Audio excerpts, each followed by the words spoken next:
자, 대화를 먼저 했더라면 어땠을까? 이상민 장관이 12.12 쿠데타 이런 얘기 하기 전에 우리 일선에 계신 수고하시는 경찰관들을 만나서 왜 행안부 안에 경찰국이 필요한가에 대해서 충분히 설명을 했더라면 그러면 어땠을까? 이런 국민적 아쉬움이 있습니다. 자, 우리 송 교수님은 어떻게 보십니까? 같은 생각인데요. 행안부 내 경찰국 설치에 대해서 사실은 이거 역사 퇴행이다, 민주주의 후퇴다 이런 말까지 나오고 있는 것은 경찰 조직뿐만 아니라 일반 국민들에게도 사실 설득이 안 되는 부분이 있단 말이에요. 왜냐하면은 충분히 소통하고 얘기하지 않았기 때문이다. 그래서 이런 부분에 대해서 경찰 조직에서 대통령 만나서 얘기하고 싶다라는 견해도 있는데 대통령이 만나지 않고 있죠. 옛날에 윤 대통령께서 존경한다는 노무현 전 대통령은 검사들 반발할 때 같이 만나서 막말하는 검사 앞에서 이 정도면 막가자는 거지 이런 말까지 해가면서 어떻게 보면 소통의 장을 마련했는데 지금 그렇게 하고 있지 않죠. 그렇기 때문에 그러면서 경찰들이 모이는 거에 대해서 휴일에 그것도 이제 휴가 그 여행 허가 뭐 이런 식으로 해가지고 휴일에 모였는데 이거를 12.12 쿠데타라고까지 얘기하면서 강경하게 나오니 막상 경찰들이 여기에 대해서 조직적인 차원에서 뭐 14만이 만약에 경찰회의를 한다 이러면 국민들이 볼 때 그 봐 무기 가질 수 있는 공권력 가진 경찰들이 저렇게 겁주는 거 아니야 라고 대치기 당할 수 있기 때문에 접은 게 아닌가 이런 생각이 드는데요. 이건 역사적으로 말하면 현실적으로 경찰이 할 수 있는 게 별로 없다. 조직적인 차원에서 무기력하다. 이런 얘기를 하는 거죠. 그 역풍을 우려한 것 그리고 경찰 스스로 어떤 무력감을 느껴서 회의를 취소했다. 이렇게 분석해 주셨습니다. 우리 송국건 평론가께서는 어떻게 보십니까? 이 토요일 날 회의 취소한 이유는 김성종 네. 그때 이거 준비했던 경감이 오늘 아침에 경찰 내부망에 설명을 했어요. 어제 이미 국무회의를 통과를 해버렸고 그리고 지금 전체 경찰 이름의 사회적 의견 표명이 지금 하풀이밖에 안 되는 그런 분위기다. 경찰 전체가 사회적 비난의 대상이 될 수 있다. 이렇게 하면서 철회를 했고 또 류삼영 그 총경도 이거 토요일 집회는 안 하는 게 낫겠다는 의견을 밝혔거든요. 네. 그래서 일단은 물러났지만 여전히 여지는 남아 있죠. 국회에서 이 경찰국 문제에 대해서 잘 좀 처리를 해주기를 바란다. 이렇게 또 이야기를 했으니 국회에서 이 경찰국을 만들기는 이제 만들었죠. 국회에 통과를 됐으니까는. 그러니까 그 세부적인 사안에 대해서는 또 여러 가지 논란이 있을 수 있는데 왜 이렇게 대화를 하지 않았느냐. 네. 이 부분이 아마 윤석열 정부에서 경찰의 대표성이 있다면 대화를 했을 거예요. 그런데 총경회의에 모인 사람이 실제로 온오프라인에서 다 모인 사람이 140명인가 그렇다고 했죠. 총경. 네, 그런데 전체 총경이 600명이 넘어요. 네. 그중에서 140몇 명이면은 어째 대표성이 있다고 할 수가 없는 거죠. 그리고 그때 처음에 이 문제가 경찰국 신설 문제가 나왔을 때부터 네. 그때 이 직장협의회에서 경찰 직장협의회에서 단체 삭발을 하고 이렇게 했거든요. 네. 직장협의회. 네, 직장협의회에서 단체 삭발을 하고 하니 저는 그때부터 생각한 게 제가 너무 고지식해서 그런지 몰라도 제복을 입은 경찰이 이렇게 전체 삭발을 하고 이렇게 어떤 단체 행동을 하고 네. 이것이 과연 옳은 일인가? 그렇다면 만약에 그 경찰국 신설이 불합리하다면은 이 어떤 공론의 장을 만들어서 계속 그 문제를 제기를 하는 것은 몰라도 네. 이렇게 뭐 휴일에 모여서 괜찮다고 하지만은 어떻게 보면 위수 지역이 다 있는 사람들이잖아요. 경찰서장이면은 각 경찰서에. 그런데 그것을 어떻게 보면 조직의 이익을 위해서죠. 어떻게 보면은 그 문제를 위해서 단체 행동을 하는 데 대해서는 저는 부적절하다고 보고 특히 이렇게 되니 저는 민주당에서 계속 이것을 선동을 합니다. 박범계 법무부 장관까지 지낸 박범계 의원이 그런 이야기 했죠. 14만 경찰 중에서 수사와 관련 있는 2만 명의 경찰만 한다면은 2만 명 경찰만 들고 일어난다면 이런 표현을 썼어요. 들고 일어나면은 징계를 못할 것이다. 자, 이렇게 이 경찰의 단체 행동에 뒤에서 민주당이 또 선동을 하는 그런 모습을 보이기 때문에 이 문제는 속전속결로 처리한 게 맞다고 저는 봅니다.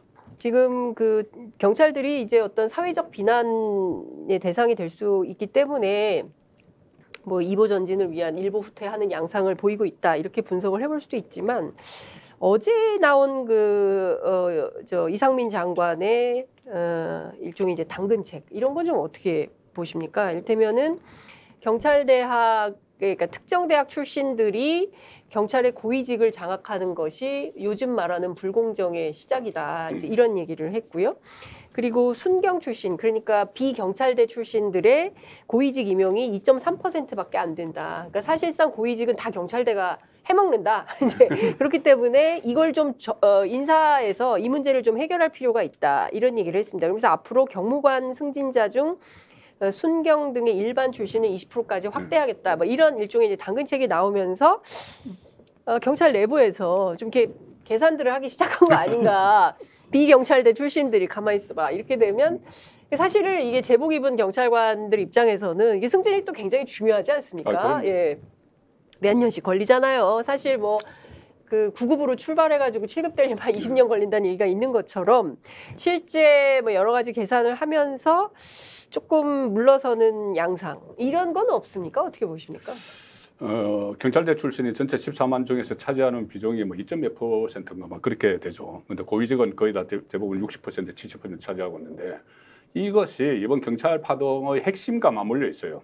이 핵심이 뭐냐면 행안부에 경찰국을 설치한다는 것이 가장 큰 것이 인사권을 행안부가 갖겠다는 거거든요. 네. 인사권입니다. 지금 법무부 인사하고 수사죠. 인사하고 수사 네. 그리고 법무부 검찰국은 인사와 예산을 가지고 있죠. 검찰의. 네. 그런데 이 행안부에서 경찰국을 설치를 해서 인사권과 이 뭐 수사도 뭐 지휘를 뭐 네, 수사 지휘. 예, 하게 되겠죠. 그런데 가장 큰 게 현안에 되는 건 인사예요. 지금 네. 말씀하신 대로 딱 네. 와닿는 건 인사 문제입니다. 그렇습니다. 인사 문제인데 검찰과 경찰의 여태까지 인사 관행이 어떻게 다른가 하면은 경찰 간부 인사는 순전히 그 법무부 검찰국에서 인사를 안을 짜서 법무부 장관이 검찰총장의 의견을 들어서 의견만 듣습니다. 의견을 들어서 대통령에게 제청을 해서 대통령이 임명을 하죠.